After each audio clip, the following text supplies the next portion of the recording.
Filipinos in digital literacy. And we are now incorporating into that program elements on AI as well. And we'll get to that in a little bit. The other emphasis we've had here in terms of our training programs has been on digital entrepreneurship. And our digital entrepreneurship training has really been focused on micro, small, and medium-sized enterprises in the Philippines. We give them tools and training programs to upskill and understand how they can better perform in the digital economy. We have worked in this regard with DTI, BSP, PCW, DSWD, DA, a number of NGOs. And in this program, we've trained over 60,000 micro, small, medium-sized enterprises in the Philippines since 2017. We're very proud of that work as well. And again, we are now incorporating generative AI and AI into those skills and upgrades. Next slide, please. The second area where we have made significant investments in Philippines is in digital infrastructure connectivity. These are mainly the subsea cable network, which we have built to connect Philippines both back to North America and further in other places in the Asia-Pacific region. There are 4 main subsea cables that Meta is involved in that touch in the Philippines. The first is the Pacific Light Cable Network. This came online last year. Indeed, there's a picture of myself at the honor of launching the PLCN with President Marcos a year ago. And like many of our other subsea cables, this provides a lot of digital connectivity and infrastructure to the Filipino people. We also have the Jupiter cable system that connects the Philippines with Japan and the United States. This was completed in 2022. We have our Apricot system, which will connect Philippines with Taiwan, Japan, Guam, Indonesia, and Singapore when that's completed. And we also have our Bifrost cable system, and this is going to connect, again, Singapore with Philippines to Singapore, Indonesia, Guam, and the United States, and again, when that's completed. And so through these cable projects, the best estimates are that this is going to produce an additional $34 billion of GDP in the Philippines and can create more than 380,000 jobs on top of just the tremendous benefits that'll bring to Philippines who are trying to access the internet all over the country. Finally, I want to mention our most recent investments in Philippines, and this is really around AI. Only over the weekend, this is next slide, please. Meta launched our Llama 4 model, which is the most advanced, by many metrics, open source AI, generative AI model that's ever been released. And there's two main parts to these investments. In terms of Llama 4, what this means is that as an open source model, this large language model is free for people to use. Researchers, developers, academics, engineers, companies, they are free to download our Llama 4 model and use it so that they can create their own AI tools and their own AI systems. And this is absolutely true the world in the Philippines. And for this release, so for Llama 4, it's worth noting that this Llama 4 model specifically has capabilities in Tagalog, in Philippines local language. This was a significant investment of resources in Meta's part to make this available and capable in local language here in Philippines. But we recognize that this was a very strategic investment for us. Philippines is a wonderful market for Meta. We have a very vibrant and substantial community here, and we believe in our AI tools being tools of economic empowerment for the people of the Philippines, and that's why we invested these resources in making this most advanced open source model available in Tagalog. We're very proud of that investment. And the second part is Meta AI, which is our own generative AI chatbot, which is embedded inside Meta's services like Facebook, Messenger, Instagram, and WhatsApp. And this is also available in Tagalog. And Filipino people have been able to use this since October. And Mr. Chairman and members of the committee, I just want to emphasize this point again. All of these services are being rolled out in Philippines in local language for free for the Philippines people to use and for the economic benefit and further educational advancement of the Philippines people in this digital age where generative AI and AI capabilities are going to be so important for the future and for the future of digital economic growth and economic growth in general.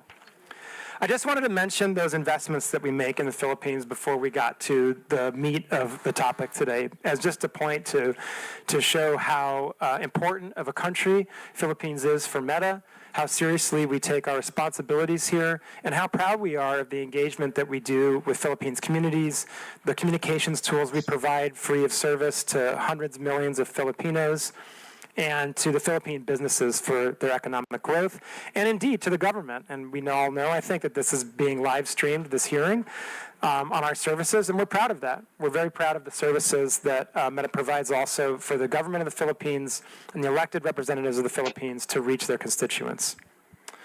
So now turning to the meat of the matter in terms of our content policies and how we moderate misinformation. If you could, next slide, please. The first and most important place to start is with our community standards. Meta has a single global set of community standards that govern how we moderate content and what is allowed on our platforms everywhere around the world. As you might imagine, it is difficult sometimes to balance the goals we seek to achieve in our community standards, which are to protect and encourage freedom of expression, connection, but also, on the other hand, make sure that this is a safe, that our platforms are safe, and that they're places that people want to be. We want, obviously, for all the people that are using our services and our platforms to have positive experiences. That's extremely important to us. And so that means doing the very difficult work of balancing freedom of expression, the ability for people to have their voice with community safety. As it is probably clear, that comes with some real trade-offs and some difficult questions that we have to answer sometimes about where we draw lines on what kind of content we allow and what kind of content we prohibit.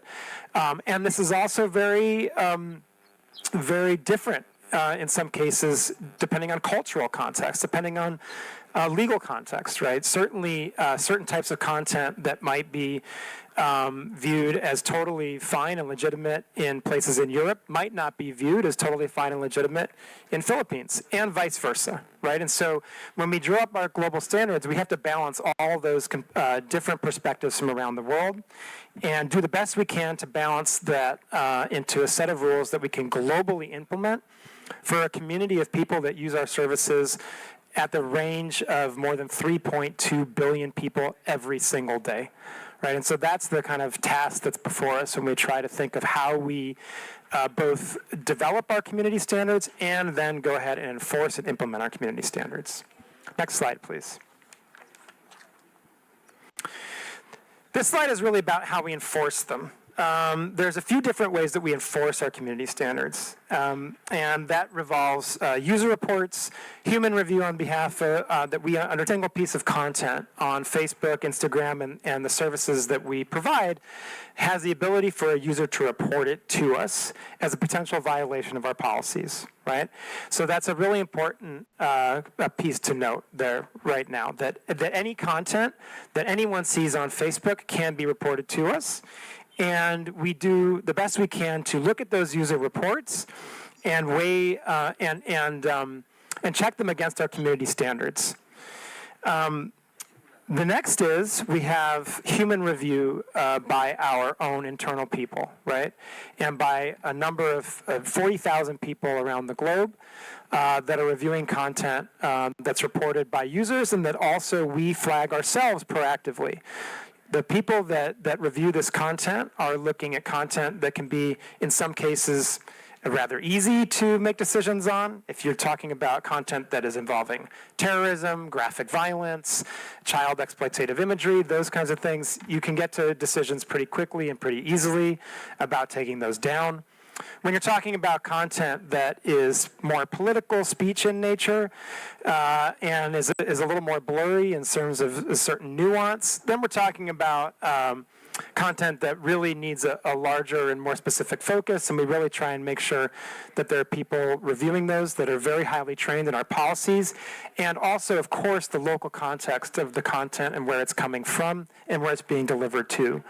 The same type of speech in one country, as I mentioned before, could be benign, but in the context of a different country in a different situation, it might be malevolent, right? And so we balance those very clearly by having humans review content that is flagged by different sources. And the kind of way that we really moderate content at real scale, because again, we're talking about billions of pieces of content every day, is by artificial intelligence and the machine learning that we've developed over many, many years. People now look at Meta as an artificial intelligence company, but the truth is that we have been an artificial intelligence company for many, many years already. And one of the ways that we've used artificial intelligence for a long time now is in order to moderate content at scale. And so what we do is we train what we call classifiers to look at our community standards and look at the content that's posted on our platforms and weigh those pieces of content against our community standards. And that's how we tend to moderate content really at scale. And like I said, for things like imagery that's clearly graphically violent or clearly includes terrorism content or child exploitative imagery, those artificial intelligence systems are very effective and work very well to proactively remove content that can be dangerous and illegal in many countries around the world. And so we have these three ways that we moderate content, right? We have the artificial intelligence that's operating in scale and very much again, and I want to stress this, in local language, in Tagalog. It absolutely has that capability. And then we have a series of, 40,000 people around the world that are humans that are trained in our community standards, and then we also rely on user reports. And it's those three main pillars that help us enforce our community standards. Next slide, please. Now, it's also important to recognize that there are a couple different ways you can moderate content. You can look at individual pieces of content, and that's very important, especially when it comes to user reports and anything that our machine tools are catching. But there's also the ways that we can look at disrupting entire networks of abusive actors, right? And so what we might look at when we talk about abusive networks are networks of people that are distributing child exploitative imagery or, like I said, terrorism content. Or more recently, we've looked at scam networks, right? We've looked at misinformation and disinformation networks. And in these cases, what you're talking about are a group of people that are intentionally coordinating their behavior to violate our policies. Often, in many cases, doing so by lying about who they are or being dishonest about who they are in the process, right? And so when we look and we see and we find evidence of these types of abusive networks, we have special policies in place that can also remove content at the network scale, right? And so when you think about that, then you're looking at removing content not just on a piece-by-piece basis, not just on a page-by-page or profile basis, but in a series of accounts, right? And so if you're talking about, examples where we might see a few hundred accounts or a few thousand accounts engaged in coordinated abuse of our platforms, then you're looking at the potential to remove all in one swoop, thousands or even sometimes hundreds of thousands and millions of pieces of individual content, right? And that's an incredibly effective tool that we use against criminal networks and also in cases where we find there to be specific misinformation, disinformation campaign and foreign interference networks. At this stage, before I get to the next part about some of that work, I'm going to turn it over to my colleague, Rob Abrams, from our law enforcement team. He's going to specifically talk about some of the work that we do in collaboration with Philippines law enforcement and the very close relationship that we have with them. And then I'll continue. Thanks a lot, Rob. Thank you, Rafi. So I want to talk a little bit in a bit more depth, but not with a level of granularity that would afford our adversaries any sort of unnecessary insight into the obstacles that we put up. But I want to talk in a little bit more depth about the network disruptions that we do. They're very strategic in network. In nature. They're not merely about scale and taking down, 10,000 accounts at one time. They're about removing a false web of bona fides that these criminals go to great lengths to create, so that they can contact people unwittingly by seemingly being friends of friends or having other sorts of connections. A lot of the work we do, especially here in the Philippines, is informed by the signal sharing and by the data requests we get from agencies like NBI, from the Office of Cybercrime, from CICC, from the Anti-Cybercrime Group at the PNP. And others. So a lot of the work that we've been able to do, I say this under oath, and I say this with a lot of passion. The Philippines has been seriously global leaders when it comes to helping us fight forced criminality and these scam centers, formerly known as POGOs, if you like, that operate here in the Philippines, target not only Filipinos, but are engaged in human trafficking, forced criminality, and are a large part of the scam and increasingly misinformation ecosystem that, again, have a big role here. I think there's one advantage that I'd like to point out, and I know it sounds perhaps a bit counterintuitive. Here in the Philippines, we know that scam centers operate, but we also know that law enforcement and the government here takes them very seriously. There are geopolitical black holes that we all know of, where law enforcement has no appetite to actually combat this. But because we have such a good relationship with PNP office, anti-cyber ACG, with the NBI, with various task forces, we are able to ingest signal regularly. I can say again, under oath, there's probably not a day that goes by where I'm not in contact with a member of Philippines law enforcement. So with that, and I'm quite certain I'll receive some follow-up questions, and as we go forward. With that, I'll turn back over to Rafi. Thank you, Mr. Chair. Thanks, Rob. And it was just worth noting that Rob himself is a former member of the FBI, and so takes his law enforcement work very seriously. Just correction for the record, sir. Sorry. Homeland Security. Homeland Security Department. Forgive me. So I would just also note that when we're talking about some of these disruptions, what we've seen also recently, and Rob alluded to this, is the rise of scam centers, right? And we've worked on this very, very closely over the past couple of years, both internally with Meta and also with our partners in law enforcement, with the PNP and other members of the Philippines law enforcement that Rob mentioned. It's really worth noting that I think it's kind of clear at this point that, what we see are these transnational criminal syndicates that are operating in a couple different countries around Southeast Asia and indeed globally. And they engage in forced criminality, human trafficking, and then, of course, the real horrible element of this is that not only are people forcibly trafficked to these locations, but then they're forced to engage in further crime and scams against other people. And so we've worked extremely hard to take down these networks on our platform to the point where by the end of 2024, we had removed and deleted over 2 million accounts that came from these organized criminal scam centers in Myanmar, Laos, Cambodia, the UAE, and indeed a few here in the Philippines as well. Thanks very much to our collaboration with Philippines law enforcement. I'd also like to just add for the record, the Filipino law enforcement community, as well as the BICAM in general, were among the first globally to flag this as a national security threat. So that has really sort of stepped up the tempo of our work and the investments we're doing around this work. So I just want to publicly acknowledge the law enforcement agencies, the military agencies, the regulatory agencies, and indeed members of the BICAM, who have been among the world leaders in flagging this not only as an economic threat to individual Filipinos, but as a national security threat here in the Philippines and globally. Of course, I don't want to get too granular on that, but the law enforcement agencies, and I'm sure your good self, Mr. Chair, are aware of exactly what I'm speaking of. If there are further, more granular conversations that you'd like to have around that, Mr. Chair, I, of course, would be honored to do that in executive session.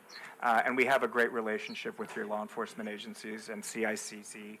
We held a conference in November in Bangkok, largely closed door and held under Chatham House rules. Filipino law enforcement were among sort of the flagship entities that were there. NBI spoke, PNP spoke, the PNP attaché in Bangkok spoke. He's been a fantastic advocate and source of trend sharing.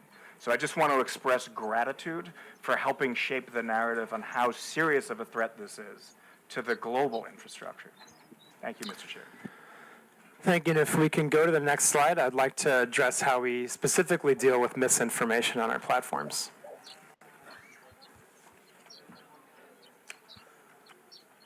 Next slide, please.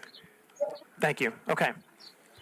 Mr. Chairman, I mentioned earlier how there are some of our community standards which are actually fairly easy to enforce. The bans on terrorism, child exploitative imagery, these kinds of things, graphic violence in some cases.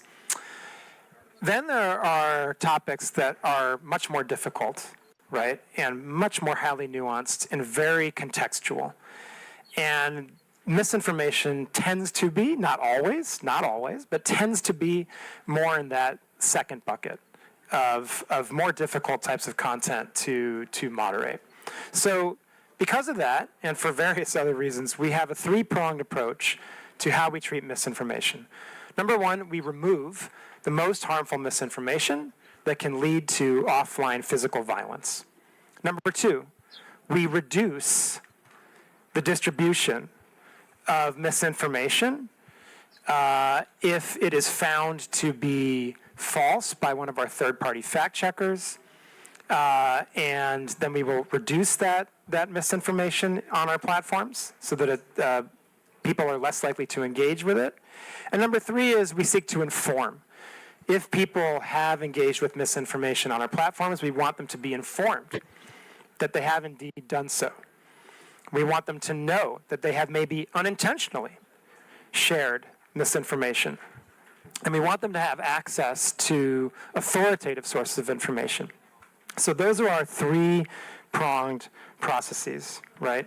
Remove the most harmful that can lead to physical violence, reduce other types of misinformation that may not lead to physical violence, and inform our community. I should also mention, and this is obviously very, very important in the context of the election cycle that we're also in. There is another type of misinformation that we will outright remove, and that is misinformation on elections, right? And so if there is misinformation specifically about electoral procedures, about the date the election is going to take place, the way you cast a ballot, those are other types of misinformation that we will outright remove from our platform. What's important to recognize, and I'll go to the next slide here, is how we determine the differences between what we remove, what we reduce, and how we inform, right? So please to the next slide. At Meta, and indeed I think most digital platforms take the same approach, where we want to be very careful about being the arbiters of truth. Right?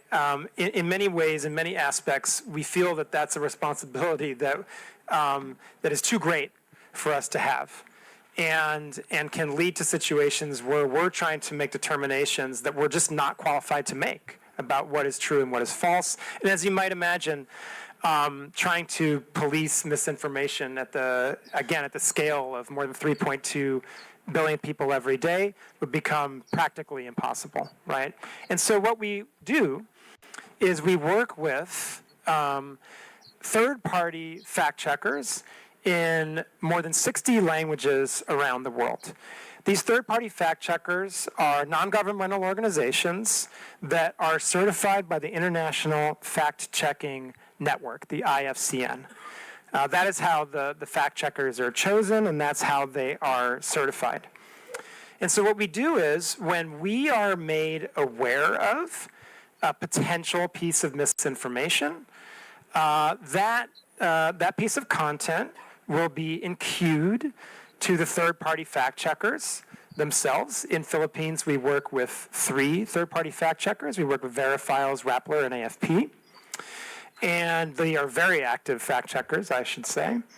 And then we wait for, and while that content is enqueued, then it's up to the third-party fact checker to determine whether that content is indeed false, or there are other cases, right? You can imagine that misinformation isn't just binary. It's not necessarily true or false entirely. There are cases where it can be partially false, it can be misleading, it can be lacking context, right? So there are a number of different ratings that fact checkers can apply on our systems, and those ratings will lead to different actions by Meta's platforms, right? But in a case where a rating is rated false, then that content will be reduced in distribution and will have a label applied to it so that the people who potentially see that content can click on the label and read for truth or for authoritative information from the third-party source, right? And so that's our general approach to how we would treat misinformation when it would not be specifically physically lead to specific physical violence or lead to to misinformation on the elections process, right? Now, in a case, like I said, where a third-party fact checker not only clarifies that it's false, and we get additional signal that it can lead to violence, or additional signal that this could clearly impact the ability of people to have the access to information they need to properly access the electoral process, then we can outright remove the information. But that is not, I just want to emphasize that the outright removals of misinformation are much more limited in scope. I would also just like to note that, if we see that there are repeated violations, I shouldn't say violations. If there are repeated instances of misinformation from the same people, from the same pages, then that can lead to overall less distribution of the content by those people and by those pages. And it can lead to other actions such as demonetization, the prohibition on placing ads, and so forth, right? So there are a number of kind of increasing scale of penalties that can be applied if you're a repeat purveyor of misinformation on our platforms. I think we have an example. If the next slide, please. Right. So here's just one example of a fact check on our platform. This was a fact check of a claim that a blogger made that the Philippines had used water cannons against the Chinese Coast Guard. This was false. This was rated false by our fact checkers. And you can see on the left, this is the actual fact check. And on the right, this is how the content would now appear on our platform with a screen over it, right, and a warning along with the label that explains that this is false content, right? And again, this would also be content that is reduced in distribution, and so even getting to that content would be much less likely on the part of any user using our platforms. I think the last thing I would just like to say is on the topic of misinformation is, there can also be misinformation networks that are doing this with intentionality. We put out a threat report, I believe, every quarter, where we go through globally the types of actions we've taken against networks. Right. I mentioned a number of actions we've taken recently against scam networks and transnational criminal networks in 2024. That was included in one of our threat reports. But it's public information. You can go online and access this information. And we have taken down a number of networks over the years in Philippines for many different reasons, not just because of their misinformation. We've seen scam networks, we've seen We have seen misinformation, disinformation networks. Those are all publicly reported in our threat report. And again, we have done this in collaboration with local law enforcement, so that when we're made aware of, and our investigators internally can confirm that there are misinformation networks that are operating on our platforms, we will take those down. And Mr. Chairman, I've gone on for quite some time explaining our content moderation policies and the basics of our misinformation policies. I think Rob has added to that with some color around the very close collaboration that we have with law enforcement in the Philippines.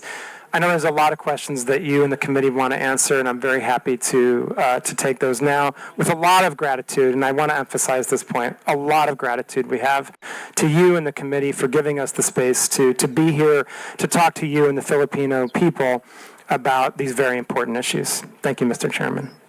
Thank you, Dr. Rafael. We will now proceed to the interpellation with regards to the Meta issue. The first to interpellate will be Honorable Franz Castro.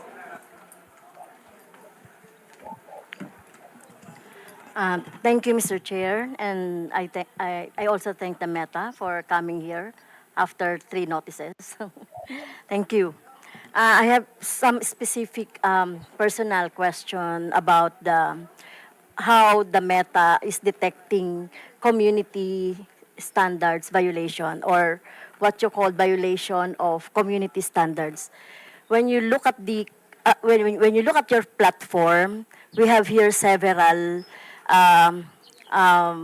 When you report like a content, you will find here several violations like scam, fraud or impersonation, unauthorized political ad, adult content, selling or promoting restricted items, violence, hate or exploitation, bullying or unwanted content, intellectual property, suicide or self-harm, false information, problem involving 18-year-old or someone under 18 years old.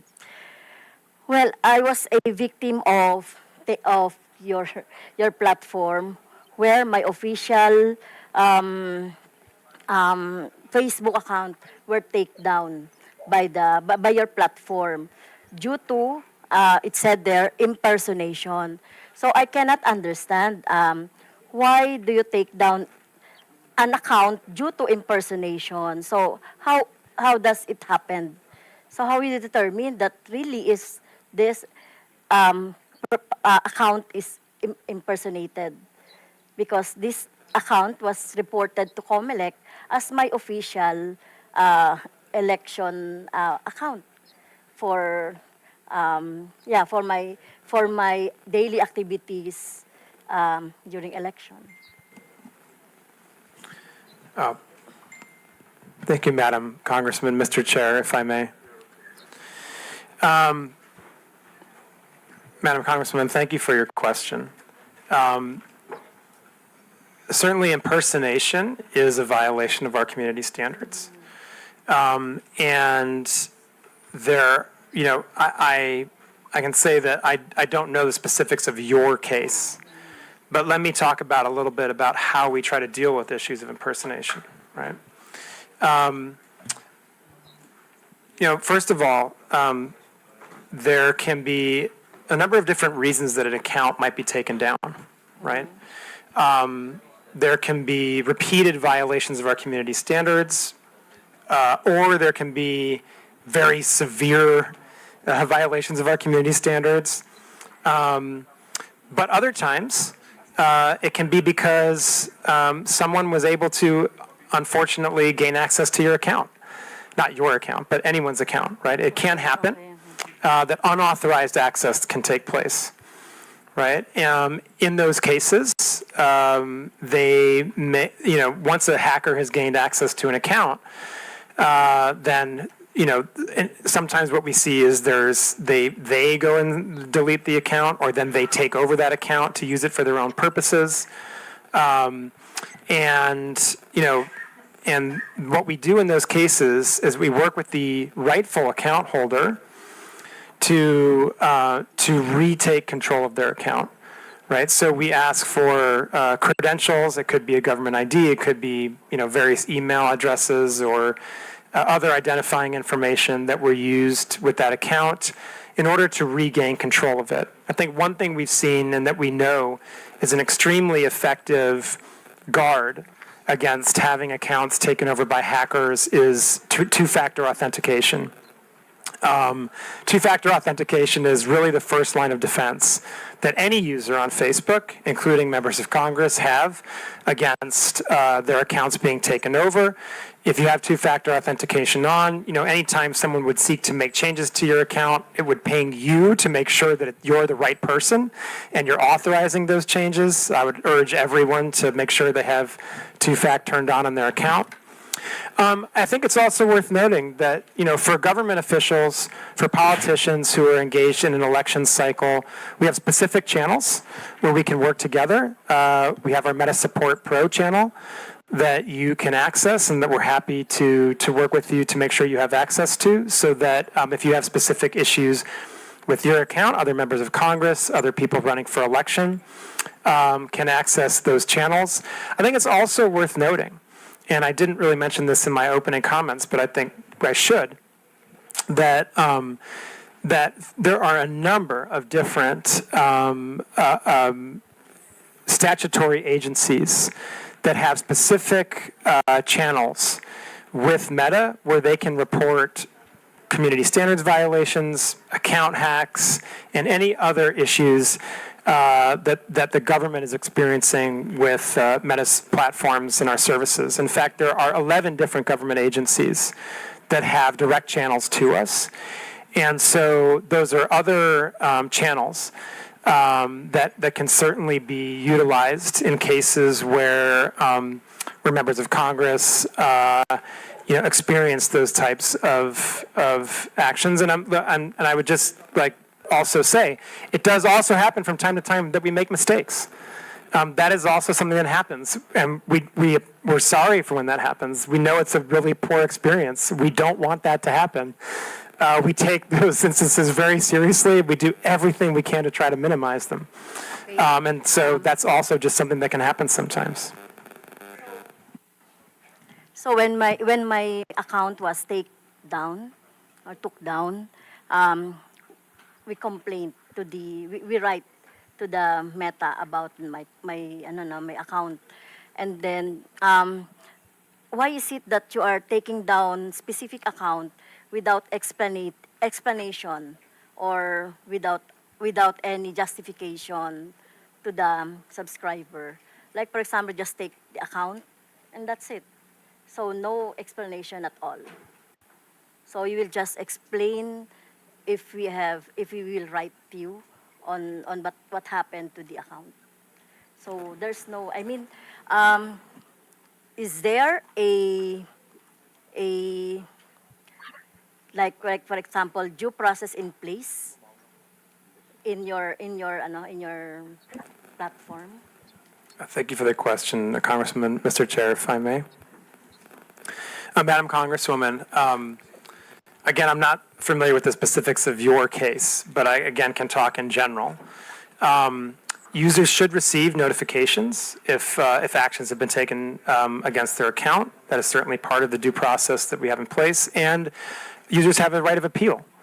And in fact, when we see mistakes happen and users appeal those actions, the content in question, if it was a community standards violation, may often be restored. In some cases, the account would be restored. I do just want to highlight, in the specific case of hostile takeover of accounts, or what Meta believes may be a hostile takeover of an account, that can be a more complex process for very good reason. We want to make sure that we are not providing access to the account of someone who shouldn't have it. And so, Madam Congresswoman, I would just emphasize again that if you or another member of Congress is having any types of these issues, we can certainly provide you access to our Meta Support Pro and other channels so that we can solve these problems together. Mr. Chair, may I ask also that, are you familiar with troll armies? Troll armies, or mass reporting of an account so that it could be taken down for any other reasons. Are you familiar with that? Because I'm suspecting that my personal account was a victim of that scheme by army trolls or by a group who would like to take down my account, because as I can see here in your process of checking the misinformation and disinformation, it would be if it is mass reported, it goes to your AI, and then after that, human checking, right? Right? In your graph of how to determine the disinformation or violation of your community standards. So, so my questions is, are you familiar with that scheme? Mr. Chairman, thank you. Madam Congresswoman, coordinated mass reporting absolutely violates our policies. We have seen that type of behavior before and certainly if we detect that type of behavior, then we would seek to make sure that any decisions that are made about accounts are the correct ones. And then we would also try to go after the people who are engaged in the coordinated mass reporting, because that clearly does violate our policies. And that's the type of abusive network that we would seek to prohibit from utilizing our platforms.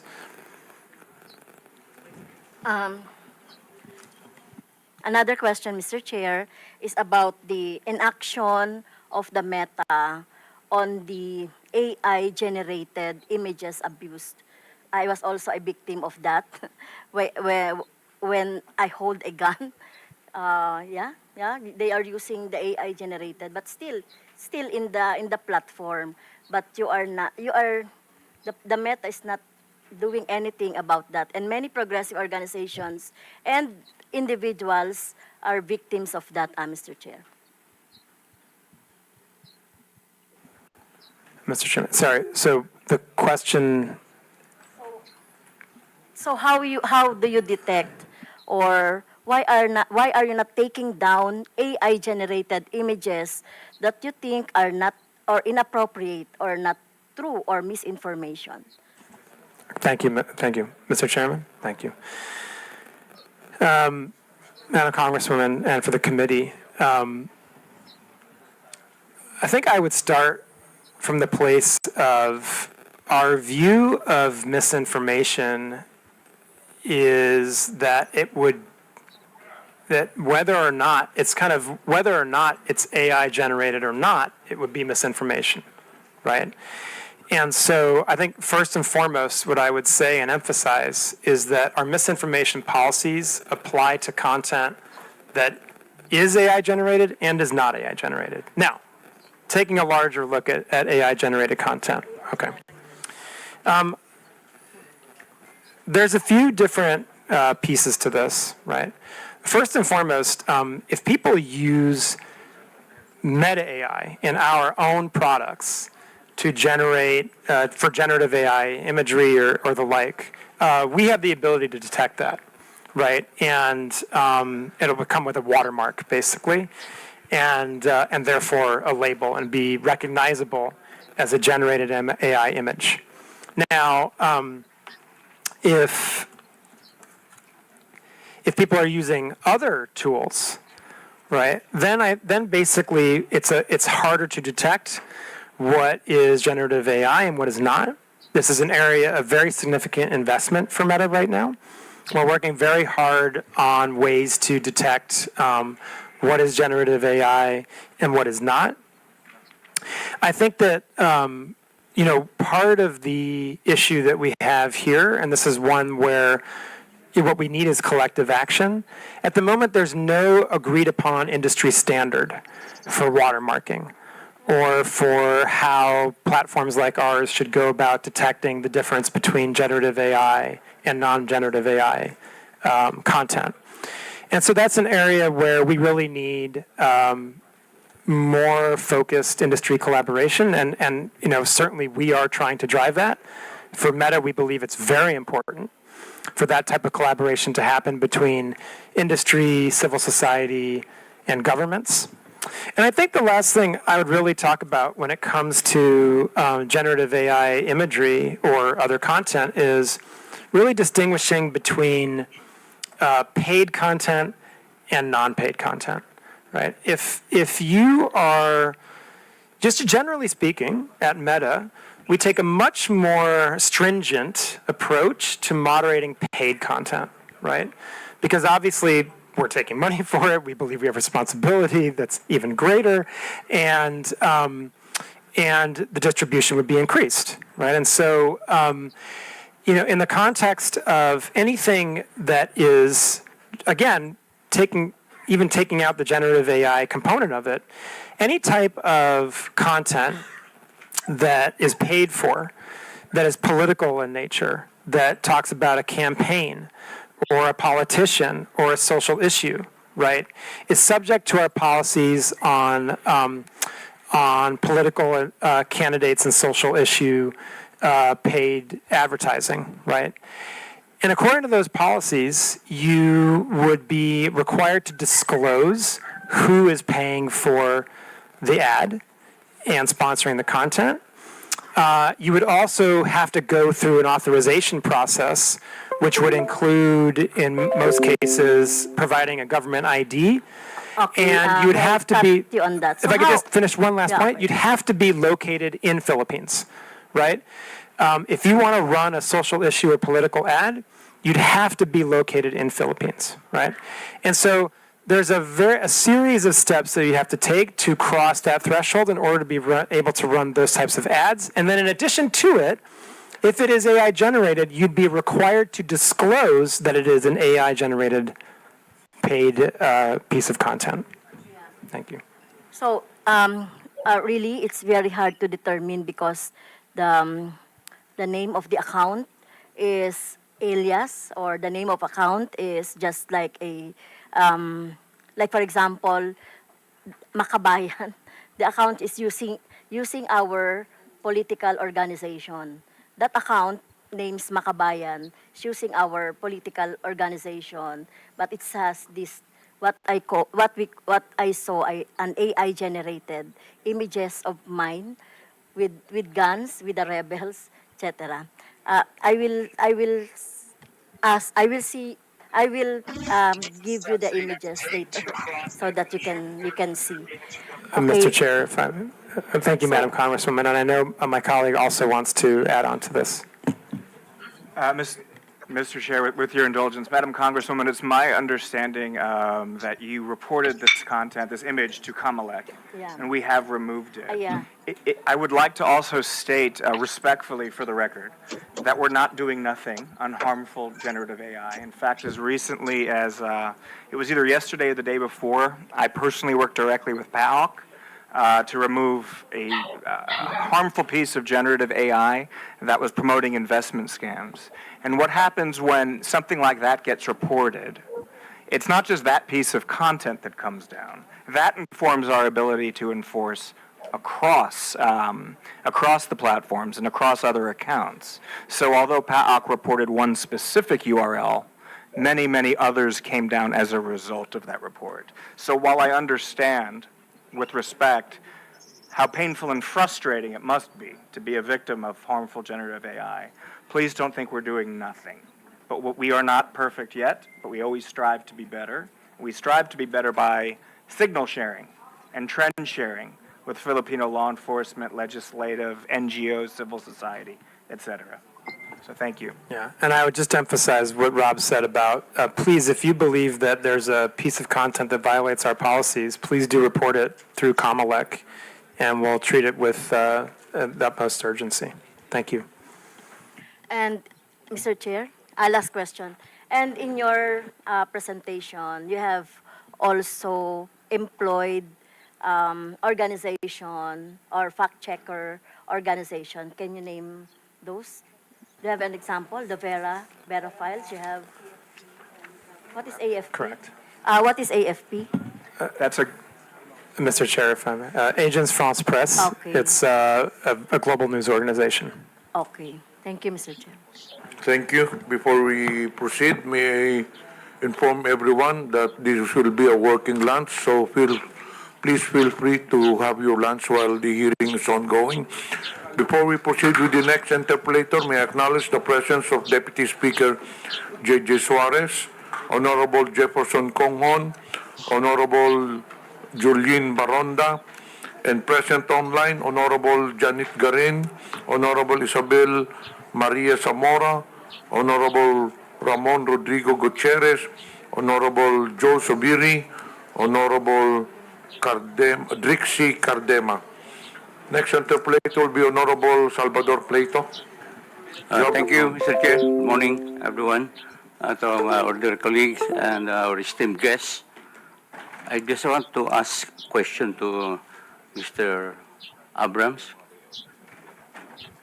What Meta's stance on government requests for user data? For instance, for example, there is a law enforcement investigation against a blogger suspected of peddling malicious content on social media, and his data and posts are needed for the investigation. Will Meta provide those requested data?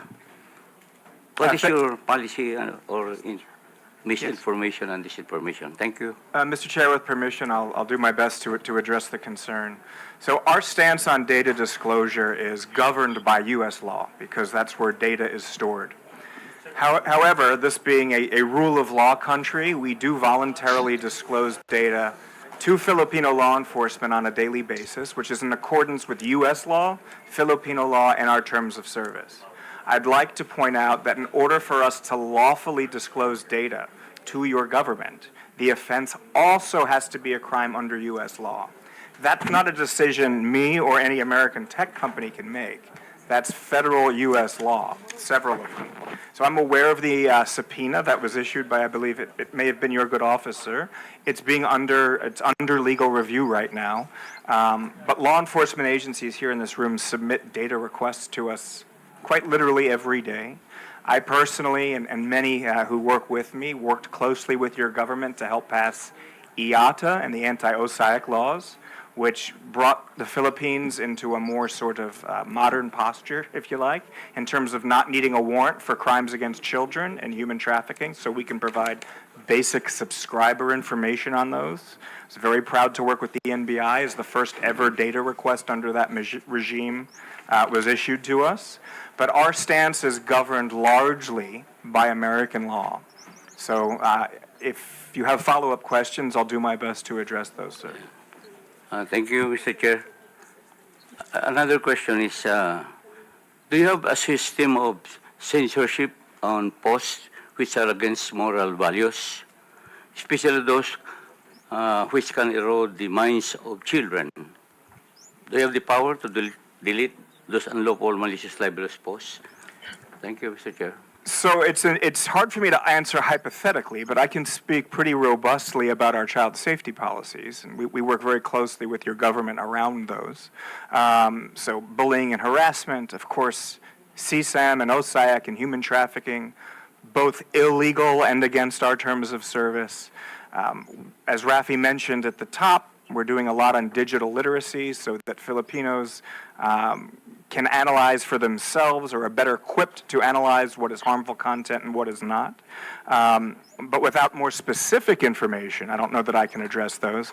I do, however, think, as I stated in the Senate last week, we are among industry leaders, if not the leaders, when it comes to our forward-leaning stance around child safety. And we collaborated very, very extensively with the BICAM, both in the formation of the IATA legislation and the anti-OSAIC legislation, as well as the operationalization with the IRR procedures. And we, I believe, were the first to ever be issued a subpoena, and that was by NBI. We continue to get requests like those all the time, Paul. Congressman, if I may add to that, just as a sample of the type of content that's not allowed on our platform would be hateful conduct, bullying and harassment, incitement to violence, the sharing of any type of child exploitative imagery, graphic violence, all of these types of content would be prohibited under our policies. And I would just also emphasize another point. In addition to all the work that the ROB and the law enforcement agencies of Philippines have done over the course of the many years now to protect Philippine children, we have also, as a company, recently developed special, what we call teen accounts, right? So first of all, no one under the age of 13 is allowed to use to use Facebook or Instagram. But if you're within the age group of 13 to 18, we've recently developed special teen accounts, 13 to 18. 13 to 18, 18, right? Because below 13, you're not allowed on our services. And obviously when you're 18, now you're an adult, right? So we're talking about special teen accounts for youth in the range of 13 to 18 years old. Just as an example of some of the features of those accounts, you would have filters against sharing of nudity. You would have blockers on the ability of people who are much older than you to reach out and contact you. If you're in the range of 13 to 16, there are specific elements of parental supervision and indeed control that are built into those accounts so that parents can really supervise what their teens are doing online. There are provisions to remind teens to basically set alarms for how much time they're actually using the services so that they're not using them too frequently. And those are just a few of the features that we have developed recently with the specific objective of protecting children and making sure that youth on our platforms have a positive experience that really aligns with what parents want and that gives parents really strong tools to understand how their children are using our services and in many cases to supervise the use of our services. Thank you, sir.